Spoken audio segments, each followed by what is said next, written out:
ნიკოლოზ ხატიაშვილი შემოგვიერთდება ჯერ საქართველოს ინიციატივის წარმომადგენელი. მადლობა ნიკოლოზ სტუმრობისთვის, მოგესალმებით. მთავარი თემა, რა თქმა უნდა, ამ ბოლო დღეების არის უნგრეთში ჩატარებული არჩევნები. ხომ ჩვენ ძალიან ფრთხილი მოლოდინი არსებობდა წინასწარ ამ არჩევნებთან დაკავშირებით, იქ კი აჩვენებდა წინასწარ გამოკითხვების სოციოლოგიური, რომ დიდი შანსი ჰქონდა ტისას პარტიას გამარჯვების, თუმცა რთული იყო ამ სოციოლოგიური კვლევებზე ნდობა, რადგან ხო იქ ვითარება არის შედარებით განსხვავებული, გაცილებით განსხვავებული, ვიდრე სხვა ევროპულ დემოკრატიულ ქვეყნებში. თქვენი აზრით მაინც რამ განაპირობა ის, რომ ეს შედეგი გულისხმობ ის, რომ ორბანმა ამ ხელა რესურსის მობილიზებით, ყველანაირი იმის გამოყენებით, ადმინისტრაციული რესურსის თუ სახელმწიფო რესურსის გამოყენებით მაინც წააგო. დიახ, მოგესალმებით, მივესალმებით თქვენს მაყურებელს. პირველ რიგში მინდა ვისარგებლო შემთხვევით და მოგილოცოთ დღევანდელი დღე, დედაენის დღე, იმიტომ რომ ეს არის ჩვენთვის ძალიან მნიშვნელოვანი დღე, რადგან 1978 წელს ქართველმა ხალხმა გამოავლინა სიმტკიცე, სიმამაცე და ღიად დაუპირისპირდა საბჭოთა კავშირის ბოროტ სისტემას და ვფიქრობ, რომ ეს ძალიან მნიშვნელოვანი ისტორიული გაკვეთილია ჩვენთვის და უნდა აუცილებლად გავითვალისწინოთ. რაც შეეხება უშუალოდ უნგრეთის საკითხს, ხო, ნამდვილად ეს იყო ძალიან მნიშვნელოვანი გამარჯვება ოპოზიციური ძალების. რა თქმა უნდა, ძალიან სიფრთხილით უყურებდით ამას, იმიტომ რომ უნგრეთში არის ძალიან, ასე ვთქვათ, რთული საარჩევნო სისტემა, მოგეხსენებათ, მანდ არის მაჟორიტარული სისტემა, მანდ არის პროპორციული სისტემა და მიუხედავად იმისა, რომ პროპორციულ სისტემაში ოპოზიციური პარტია ყველა კვლევები წინ იყო, ხო, მაინც იყო საფრთხე, რომ შესაძლებელი იყო აი მაჟორიტარულ ოლქებში გარკვეული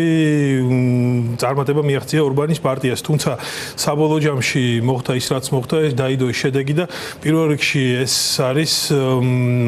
უნგრელი ერის დამსახურება, იმიტომ რომ მოხდა საერთო იდეის და საერთო მიზნის ირგვლივ კონსოლიდაცია. ბოლო წლების განმავლობაში ჩვენ ვნახეთ, რომ უნგრეთში მიმდინარეობდა ისეთი პროცესები, რომელთა მიმართ საზოგადოებას გააჩნდა ძალიან ნეგატიური გავლენა, ეს იყო ეკონომიკური პროცესები, იგივე ფასების ზრდა, ასევე რუსული კავშირები და ასე შემდეგ. უნდა ითქვას, რომ წინა 16 წლის განმავლობაში ორბანი რეალურად იგებდა ამ არჩევნებს, თუმცა მაგას გააჩნდა ძალიან კარგი манипуляციის უნარი და ის ძალიან, ასე ვთქვათ, ეფექტურად მოქმედებდა საზოგადოებას, თუმცა საბოლოოდ უნგრელმა ერმა გამოიღვიძა, ნახათ თავის საერთო მიზანი, რაც იყო, ვთქვათ, უნგრეთის სახელმწიფოს გაძლიერება, ევროპული იდეის გამარჯვება და აი სწორედ ამან განაპირობა ის, რაც მოხდა. ასევე არ უნდა დავკარგოთ უშუალოდ მადიარის როლი, რომელმაც ფანტასტიკურად იმუშავა წინასაარჩევნო კამპანიის ფარგლებში და რეალურად ჩვენ მივიღეთ ამ არჩევნების შედეგებმა მოახდინა გავლენა არა მხოლოდ უნგრეთზე, არამედ უშუალოდ ევროპაზეც და სავარაუდოდ საქართველოსაც იქნება თავისი გავლენა, იმიტომ რომ ჩვენ ნახეთ, რომ ბოლო პერიოდში ევროპაში ასთა სხვადასხვაობა იყო, ხშირად გადაწყვეტილებების მიღების პროცესი ძალიან ჭიანურდებოდა და ასე ვთქვათ, უნგრეთი თამაშობდა ძალიან ნეგატიურ როლს უშუალოდ ევროპის ერთსულოვნებაში და ერთიან პოზიციებში, თუმცა სავარაუდოდ ეს პოზიცია შეიცვლება და ევროპა გახდება უფრო ძლიერი, ასე ვთქვათ, შეგვიძლია ეს ჩავთვალოთ როგორც სტრატეგიული გამარჯვება ევროპის, ევროპული იდეის გამარჯვება და ამას ეს იქნება მკაფიო სიგნალი სხვა ქვეყნებისთვის, რომლებიც ახლოს არიან რუსეთთან. კი ბატონო, აი ამ თემას მე მივყვეთ თანმიმდევრულად, მაგრამ მინდა კითხოთ საარჩევნო სისტემაზე უნგრეთში. ახლა ბევრს ლაპარაკობენ იმაზე, რომ ორბანი გახდა თავის მიერვე შეცვლილი ამ საარჩევნო კანონმდებლობის ტყვე, რადგან მან ის შეეცადა, რომ მოერგო კანონმდებლობა საკუთარ თავზე. ანუ ეს დაახლოებით ასე ხდებოდა, მინდა რომ შემისწოროთ თუ ვცდები, რომ მაჟორიტარულ ოლქებში ეს ძირთადად იყო პატარა სოფლები და ქალაქები, რომელსაც ორბანი მიიჩნევდა, რომ ის ყველა შემთხვევაში მისი მხარდამჭერები იყვნენ. იქ გამარჯვების, მაჟორიტარის გამარჯვების შემთხვევაში პროპორციულ სიაში მიდიოდა გამარჯვებულის სასარგებლოდ ეს ხმები. ანუ ყველა შემთხვევაში ამ პატარა სოფლებით, მაჟორიტარული ოლქებით აპირებდა ის გამარჯვებას, მაგრამ ამ ოლქებმაც მის სავარაუდოდ მის წინააღმდეგ მისცეს ხმა და ამან განაპირობა ის, რომ ეს კანონი ვერ გამოიყენა. თქვენ სწორად აღნიშნეთ, ეს იყო მაჟორიტარობის სისტემა ძალიან მნიშვნელოვან როლს ასრულებდა ორბანის გამარჯვებაში და მზარდი ტენდენცია იყო თან ყოველი არჩევნების წინ ზუსტი სტატისტიკა არ მახსოვს, მაგრამ იზრდებოდა მაჟორიტარული ოლქები და აკლდებოდა ეს რაოდენობა, ვთქვათ, პროპორციულს და ამან განაპირობა ის, რომ ზოგადად მაჟორიტარულ სისტემაში უფრო ადვილი არის წარმატების მიღწევა, ვიდრე პროპორციულში, ანუ პროპორციულში ერთიანად ჯამდება ხმები მოსახლეობის და მაგის მიხედვით დგება შედეგი და მანდატებიც ასე ნაწილდება, თუმცა მაჟორიტარულ სისტემაში არსებობს манипуляციის საშუალება, მე არ ვამბობ უშუალოდ ბიულეტენების ჩაყრას, თუმცა აქტიური მუშაობა, ვთქვათ, მოწყვლად ჯგუფებთან და ასე შემდეგ და ეს ძალიან კარგად გათვლილი. კი, ზუსტად მაგ პრინციპით არის, მიუხედავად იმისა, რომ ვთქვათ, ბევრ ქვეყანაში ჩვენ გვინახავს, რომ ვთქვათ, პროპორციულში შეიძლება მოიგოს რომელიმე პარტია, მაგრამ მაჟორიტარულში გადაწონოს სხვა პარტიის მანდატების რაოდენობა და შესაბამისად აქაც ცოტა უსამართლოა ხოლმე ეს სისტემა. და ბევრი ადამიანის მისვლა იყო ის რა თქმა უნდა, იმიტომ რომ როგორ იყო იცით, ანუ განწყობა ზოგადად უნგრეთში ბოლო თვეების განმავლობაში ფონი იყო შექმნილი ცვლილებების და ხალხი არა მხოლოდ ორბანის წინააღმდეგ იძლევა, ანუ ხალხი უკმაყოფილო იყო ორბანის რეჟიმით, თუმცა მეორე მომენტი ისიც იყო, რომ თვითონ მადიარსაც გააჩნდა თავისი მხარდაჭერა, თავისი საარჩევნო კამპანიიდან და თავისი ქმედებიდან გამომდინარე და ამ ორმა ფაქტორმა ერთი ნაწილი იყო მოსახლეობის, რომელსაც უბრალოდ არ უნდოდა ორბანის ხელისუფლება და მის წინააღმდეგ ხმა, მაგრამ დიდი ნაწილი ასევე იყო მოსახლეობის, ვინც რეალურად მისცა ხმა მადიარს და მხარს უჭერდა და აქ ძალიან მნიშვნელოვანი იყო ახალგაზრდობის როლი, იმიტომ რომ მადიარმა მოახერხა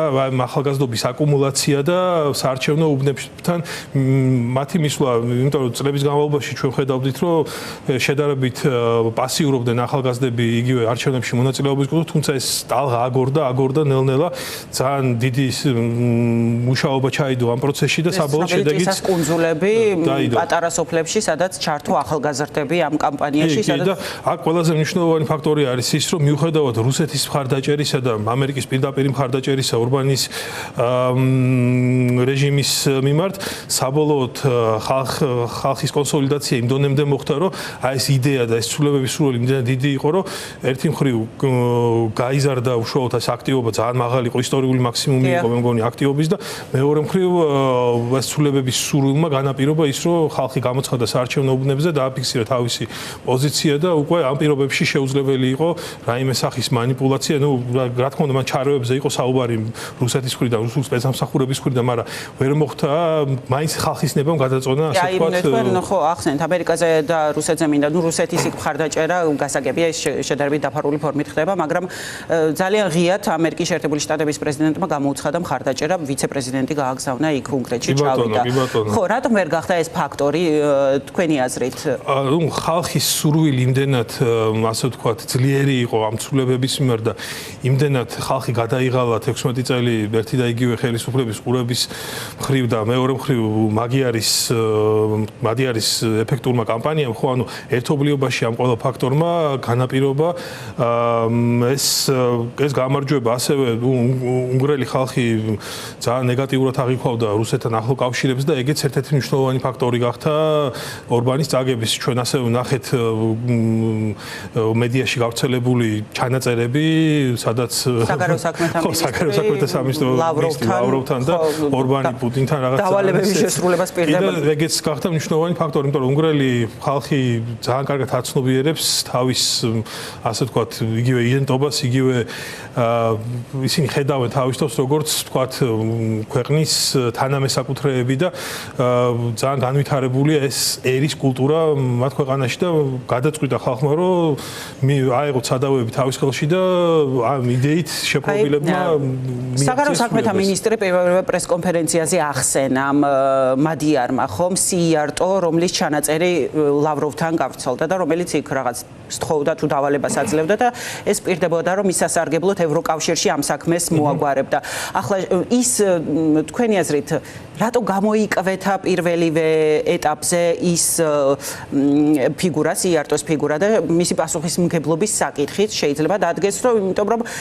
მადიარმა ისიც თქვა, რომ ის ახლა ანადგურებს საგარეო საქმეთა სამინისტროში დოკუმენტებს, რომლებიც რუსეთის წინააღმდეგ არის, ხო, სანქციების შესახებ. პირველ რიგში საგარეო საქმეთა მინისტრის პოზიციიდან გამომდინარე, ის პასუხისმგებელია საგარეო ურთიერთობების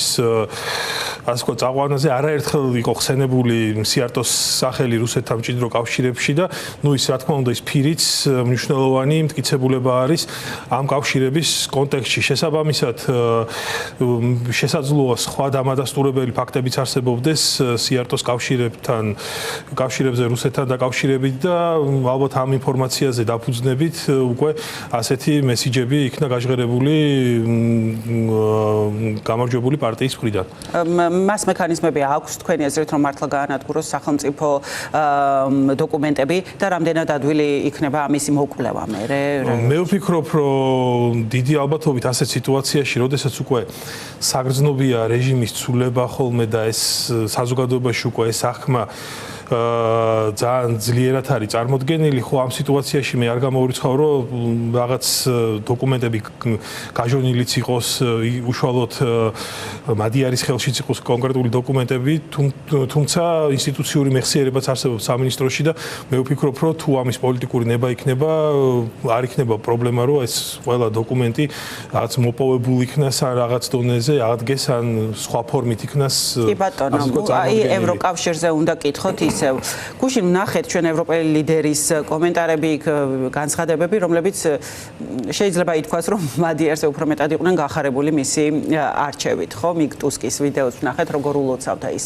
გამარჯვებას. მოკლედ ევროპაში აღიქვამენ ასე, რომ უნგრეთი ევროკავშირში დაბრუნდა. თუმცა ურსულა ფონ დერ ლაიენის განცხადებაც ვნახეთ იმის შესახებ, რომ შეიძლება ახლა შეიცვალოს გადაწყვეტილებების მიღების წესი, ამაზე დაფიქრდებიან ყოველ შემთხვევაში, რომ ერთ სულოვნად კი არ იყოს გადაწყვეტილებები მიღებული, არამედ უმრავლესობით, ხო? ეს არ ვიცი, უნგრეთში შეიძლება ვითარება შეიცვალა, მაგრამ ამდენ წლიანმა ქმედებამ ორბანის ხელისუფლების მხრიდან, რომელიც ბლოკავდა მნიშვნელოვან გადაწყვეტილებებს, ეს მოამწიფა თქვენი აზრით, რომ ეს სისტემა შეიცვლება გადაწყვეტილებების მიღებაში? ზოგადად საერთაშორისო ორგანიზაციების სისტემა ხოლმე პერიოდულად მოითხოვს გადახედვას ამ ტექნიკურ დონეზე იგივე გადაწყვეტილების მიღების კონტექსტში, იმიტომ რომ მაგალითისთვის აი გაერო მინდა მოვიყვანო, ხო, ანუ როდესაც გაერო დაფუძნა მეორე მსოფლიო ომის დასრულების შემდეგ, გაერო წარმოადგენდა ძალიან მნიშვნელოვან გადაწყვეტილებების მიღებ და გავლენიან ორგანიზაციას მთელი მსოფლიოს მასშტაბით. თუმცა ჩვენ ვნახეთ, რომ იცვლებოდა გეოპოლიტიკური გარემო და გაერომ ვერ მოახერხა ამ გეოპოლიტიკური გარემოსთვის ფეხის აბმა და შესაბამისად დღეს გაერო საკმაოდ დასუსტებული არის და ვეღარ იღებს იმ გადაწყვეტილებებს და იმხელა გავლენა აღარ აქვს იგივე კონფლიქტის პრევენციის კონტექსტში, იგივე უკრაინის კონტექსტში ჩვენ ვნახეთ, ხო, იგივე 2008 წლის ომის კონტექსტშიც ეს ყველაფერი ხო გადახედვა ხაც აქტიური საუბარი მიმდინარეობს გაეროს რეფორმირებაზე. იგივე შეიძლება საკითხი დარჩეს გახდეს ევროპის კავშირის დღის წესრიგშიც, იმიტომ რომ ჩვენ ვნახეთ აი განსაკუთრებით უკრაინაში ომის დაწყების შემდეგ, რომ ევროკავშირს აკლდა ძალიან ასე ვთქვათ ლავირების საშუალება და ვერ იყო ისეთი ეფექტური გადაწყვეტილებების, სწრაფ გადაწყვეტილებების მიღებაში, როგორც ეს საჭირო იყო. შესაბამისად, ეს გაკვეთილები ხო ანუ ქმნის გარკვეული რეფორმების საჭიროებას და ნამდვილად არ არის გამოსარიცხი, რომ რაღაც დონეზე ახლო მომავალში არ მგონია, მაგრამ რაღაც პერიოდის მერე ეს რეფორმები ნამდვილად განხორციელდეს. აქედან გამომდინარე, ხო ეს ჩვეულებრივი ამბავი არის და ამის პრეცედენტი იყო უკრაინის ომის დაწყებიდან მალევე, როდესაც ორბანი არ უჭერდა უკრაინის შესახებ გადაწყვეტილებას და მას შესთავაზეს, რომ გასულიყო ყავადაელია და მის გარეშე მიიღეს გადაწყვეტილება. ამას სჭირდება ოფიციალურად ჩამოყალიბება, ხო, ამ სისტემას. და მომავალშიც ხო, ანუ ამას შეიძლება პრევენციული ხასიათი ქონდეს, იმიტომ რომ დღეს შეიძლება თქვათ ორბანი დამარცხდა, მაგრამ რამდენიმე წლის შემდეგ ახალი ორბანი გაჩნდეს ევროკავშირში და შესაბამისად იგივე ფუნქცია შეასრულოს, რასაც ისასრულებდა. ამიტომ პრევენციული მოქმედებების კუთხით შესაძლოა ეს ძალიან ოპტიმალური გადაწყვეტილება აღმოჩნდეს უშუალოდ ევროკავშირისთვის. თუმცა მე ვიტყვი, რომ ეს უნგრეთის არჩევნების საკითხი ძალიან მნიშვნელოვანი იყო ევროკავშირისთვის და ეს სტრატეგიულ დონეზე თვისებრივად ახალ საფეხურზე გადაიყვანს ევროკავშირის ეფექტურობას, სტრატეგიულად ძალიან მნიშვნელოვან გამარჯვებას მიანიჭებს და პირველ რიგში აქ ძალიან საგულისხმო ფაქტორი არის ის, რომ რუსეთმა განიცადა დიდი მარცხი ევროკავშირში, იმიტომ რომ უნგრეთი იყო მისი ძალიან ახლო პარტნიორი და უნგრეთის საშუალებით ის გარკვეულწილად ახდენდა ევროკავშირის გადაწყვეტილების მიღებაზე გავლენას. აქედან გამომდინარე, ეს არის გამარჯვება ევროპისთვის, არა მხოლოდ თქვათ ევროპული იდეის, არამედ რუსეთის დამარცხების კონტექსტშიც და ეს ტენდენციაც გრძელდება, იმიტომ რომ ეს უკვე მე რამდენი ქვეყანა არის, რომელიც გამოეცალა რუსეთს და შესაბამისად კიდევ დარჩნენ მაგალითად ფიცო, რომელიც შეიძლება არ არის ხელა გავლენის როგორც ორბანი იყო, ხო, იქ ჩეხეთის კი, აი ფიცოს რაც შეეხება, თქვენ სწორედ აღნიშნეთ, რომ ნამდვილად არ აქვს ორბანისნაირი გავლენა ფიცოს. ორბანი არამხოლოდ თავის როგორც უნგრეთის ლიდერი იყო, ის იყო ძლიერი პოლიტიკური ფიგურაც ევროკავშირში, საკმაოდ წონიანი და ფიცოს გავლენა ორბანთან შედარებით ძალიან დაბალი არის. შესაბამისად, ხშირ შემთხვევაში ფიცო უბრალოდ ორბანის ხაზს მიყვებოდა და იზიარებდა მის გადაწყვეტილებას, თუმცა ახლა მარტო ფიცო დარჩა ფაქტობრივად ორბანის მოკავშირეებიდან ევროკავშირში და არ ამგონია რომ მაგან დიდი წინააღმდეგობა გაუწიოს რაიმე სახის გადაწყვეტილებას. რაც შეეხება ჩეხეთშიც ვნახეთ ჩვენ რამდენიმე დღის წინ მასობრივი აქციები კონკრეტულ კანონმდებლობასთან დაკავშირებით და იქაც ძალიან კარგად ხედავენ რომ თუ თქვათ რაიმე სახის არასასურველი პოლიტიკი აწარმოეს ხალხის რეაქციაც იქნება. აქედან გამომდინარე თავიდან ვთქვი რომ ეს იყო მესიჯი რა ზუსტად ამ ქვეყნებისთვის რომლებიც ასე ვთქვათ